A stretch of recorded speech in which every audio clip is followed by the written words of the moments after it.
Welcome to Mettle Memo number 36. Today's topics include audit your life, do what you can and stop what you can't, meals and macros, and training. So let's dive in. Part 1, lesson learned, audit your life. Why audit your habits? Most people drift through life without ever stopping to ask, are my daily actions moving me toward the life I actually want? An audit forces you to step back and take inventory of how you spent your time, your energy, and your attention. It's like reviewing a financial statement, except the currency is actually your health, relationships, mindset, skill sets, and progress toward goals. Without regular check-ins, it's easy to fall into an autopilot and really let bad habits compound silently. So the first step is start with awareness. The first step is simply observing. For a week, track your habits without judgment. Write down how you spend your mornings, how often you move your body, what you eat, how long you scroll on your phone, and the quality of your sleep. You'll likely notice patterns you weren't even conscious of. Awareness is powerful because you can't change what you see. This is your baseline. This is you that exists today. So I, for example, eat very late before bed. I go to bed early, but also consume a lot of calories right before bed. I notice that the nights where I eat about 2 to 3 hours before my sleep, my recovery is so much better and much stronger as my sleep is so much deeper. Thanks to awareness and habit tracking, I was really able to notice this. Number 2 is identify what's serving you and really what isn't serving you. So once you've collected the data, review each habit and ask, does this support the person I want to become? Some habits will be clear assets. Maybe your morning walk keeps you grounded, or your weekly meal prep makes nutrition very easy and effortless. Others may reveal hidden costs like staying up late, skipping workouts, or saying yes to commitments that drain your energy. Label habits as either compounding, moving you forward, or depleting, holding you back.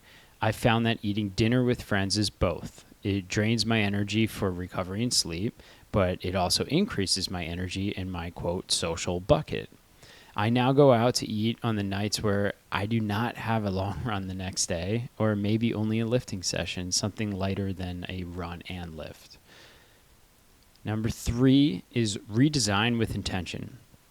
An audit isn't about eliminating bad habits. It's about consciously designing a better system. So start small. Replace a depleting habit with a compounding one.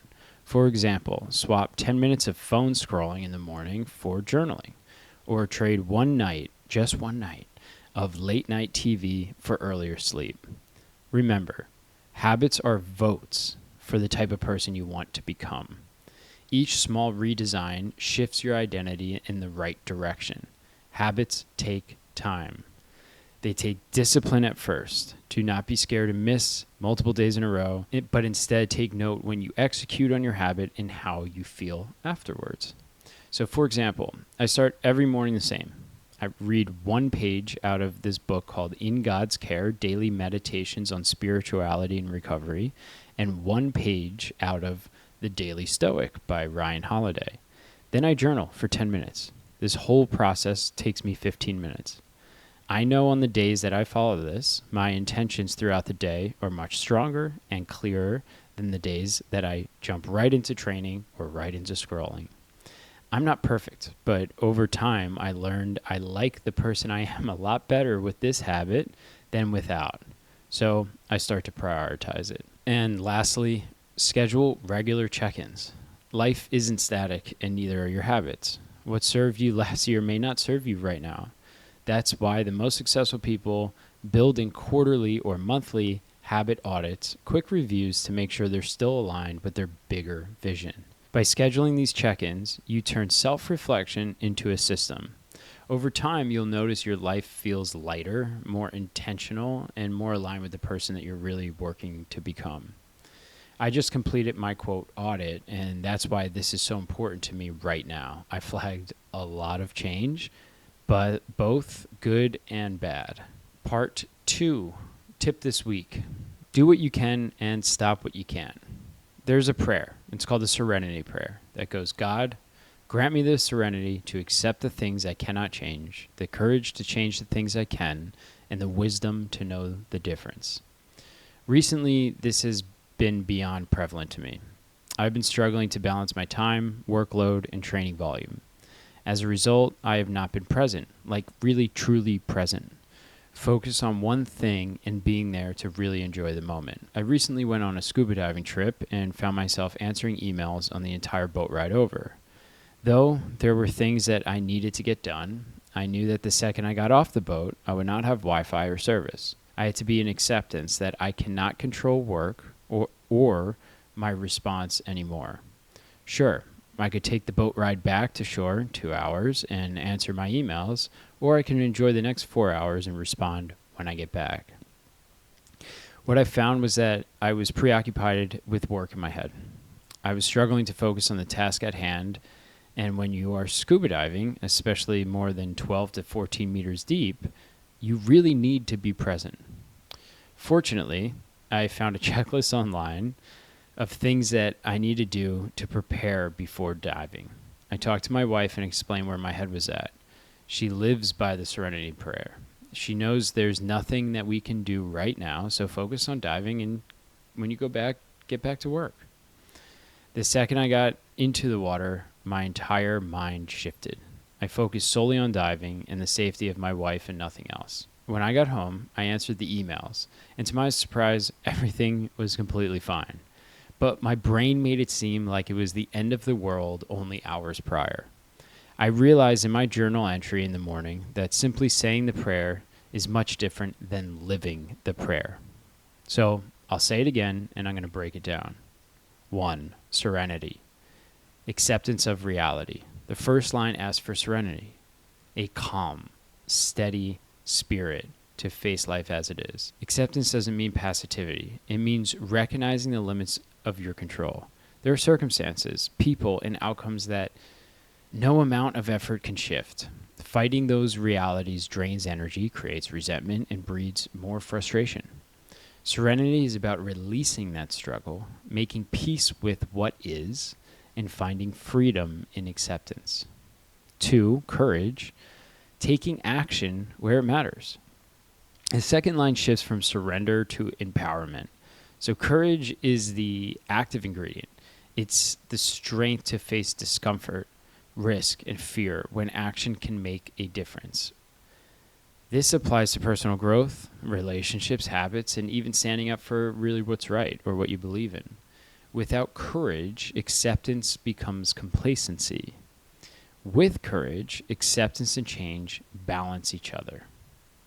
3. Wisdom, the discernment between the two. The hardest part is knowing the difference.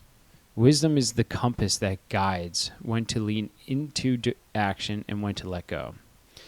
It comes through reflection, experience, and often painful trial and error. Wisdom requires humility, admitting when we don't always know what's best, and clarity, gained by pausing long enough to see the situation clearly. It's this line that makes the prayer really practical, not just poetic. It's really a framework for daily life. So taken together, the prayer is less about religion and more about resilience. It's a 3-part framework for decision making. 1, acceptance prevents wasted energy. 2, courage fuels meaningful change. And 3, wisdom keeps us from swinging too far in either direction. And if applied daily, it can help us navigate everything from small frustrations like traffic delays or emails to major life challenges, which, addiction, loss, and uncertainty.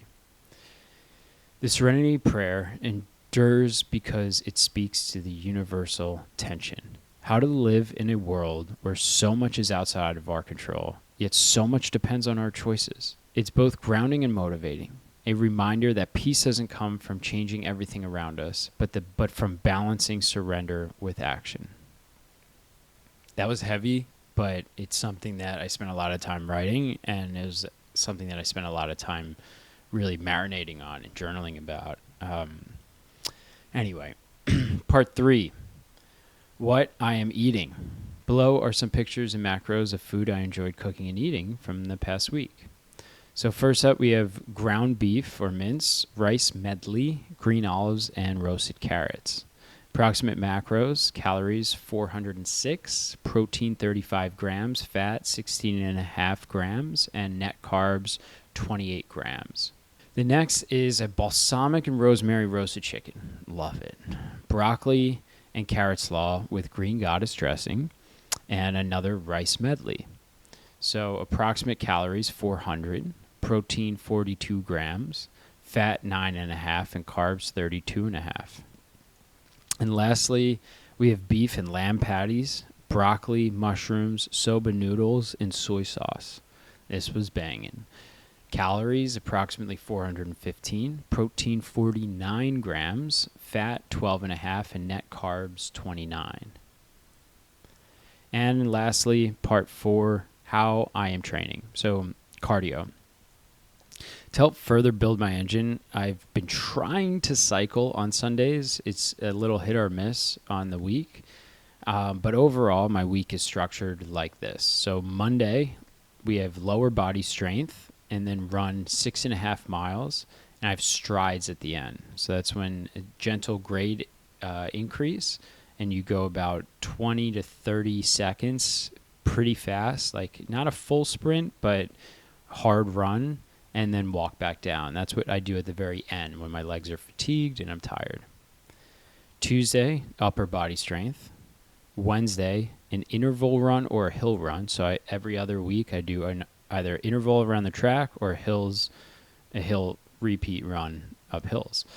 Thursday, lower body strength. Friday, run an easy shakeout like 5 miles and then upper body strength. And then Saturday is my long run. So this past week I just ran 15 miles. The week before was 14 with race pacing at the end. And I think next week's 15 again, but with race pacing at the end. Sunday, 2 to 3 hours on the bike or a complete rest and recovery day. Recently, I've been just going scuba diving on Sundays, which has been awesome. So total running miles a week right now is like 32 to 35 miles, and total strength time in the gym lifting is about 5 hours. As I mentioned about running, I'm building up my speed and my long runs. I just started my first real base block of marathon training. So in about 4 to 5 weeks, my mileage will ramp up significantly and my lifting will drop from the 4-day split down to like a 3-day split. It will probably be most likely push-pull legs split. So my hill repeats are now up to 2 minutes. So they started at 1 minute and then 1:30, 1:45, and now 2. And now the intervals are increasing and it's been very challenging. My interval sessions are broken down like this. There's a 15-minute warm-up, and then it's usually 5 to 8 sets of 3 minutes at zone 4, zone 5 effort. So for me, that's about 6 minutes to 6:25 minute per mile pace, and then a 15-minute cool down. I've been enjoying my runs with my friends, and I'm actually been making a lot of new friends on these runs. We're all hanging together. Some are faster people to help push me to run faster and longer. My easy runs, especially the shakeout runs on Friday, is easy. So I'm keeping it very easy. Slow runs, conversational, 8:45 to 9 minute per mile pace. This has got me to feeling pretty freaking great for my long run the following day.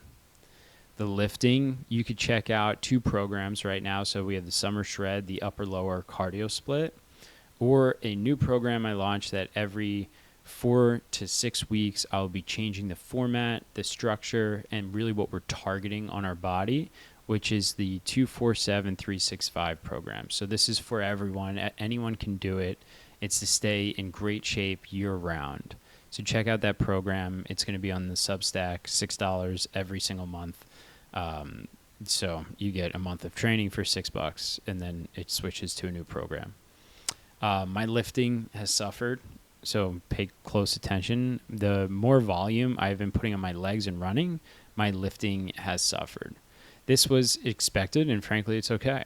I'm still smashing it in the gym, but no longer able to really like add weight every single week as a progressive overload. Instead, this is taking about 2 weeks, sometimes 3 weeks before I can even add another 5 pounds. Last week, I was able to build by hitting 100-pound dumbbells for 6 reps. In March, it was 10 reps, but I was doing 0 cardio in March. So upper seems to be easier to maintain and build than really my legs. And this is, again, expected with the amount of running volume. With the summer shred program now over, I'm still following the upper-lower rest split, but I also started the 247-365 program.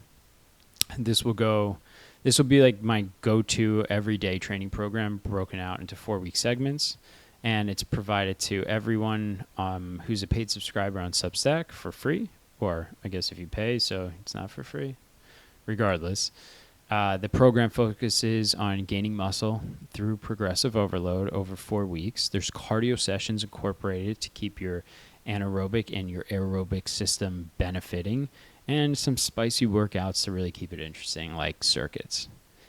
And that is all for this week's Mettle Memo. Happy training.